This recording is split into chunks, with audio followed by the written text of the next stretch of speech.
சகோதரனுக்கு இயேசு விடுதலை கொடுத்தார். கடலூர்ல இருந்த சகோதரனுக்கு இயேசு அற்புதம் செய்தார். அதனால இந்த சகோதரன் கேட்டா, நானும் வரட்டுமா, நானும் இயேசுவை பத்தி சொல்லட்டுமா? எந்த மனிதனை இயேசு கட்டாயப்படுத்தல, நாங்களும் அதை செய்ய போகிறது இல்லை. இயேசு எங்களுக்கு விடுதலை கொடுத்தார், அதைத்தான் சொல்லுகிறோம். இயேசு எங்களுக்கு அற்புதம் செய்தார், அதைத்தான் சொல்லுகிறோம். இயேசு எங்கள் வாழ்க்கையை மாற்றினார், அதைத்தான் சொல்லுகிறேன். அன்பு சகோதரனே, அதற்காகத்தான் இயேசு இந்த உலகத்தில் வந்தார், அதற்காகத்தான் பாடுபட்டார், அதற்காகத்தான் ரத்தம் சிந்தினார், அதற்காகத்தான் இயேசுவின் உடலெல்லாம் கிழிக்கப்பட்டது. கேட்கிறாயா? ஏன் இவர் எனக்காக அடிக்கப்படணும்? ஏன் இவர் எனக்காக பாடுபடணும்?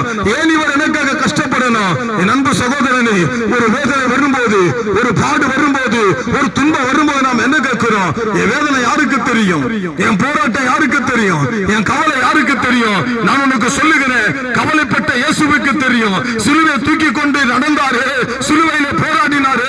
உன் போராட்டம் தெய்வத்துக்கு தெரியும். தலையில முள்முடி, காலில் எல்லாம் ஆணி, இப்படிப்பட்ட ஒரு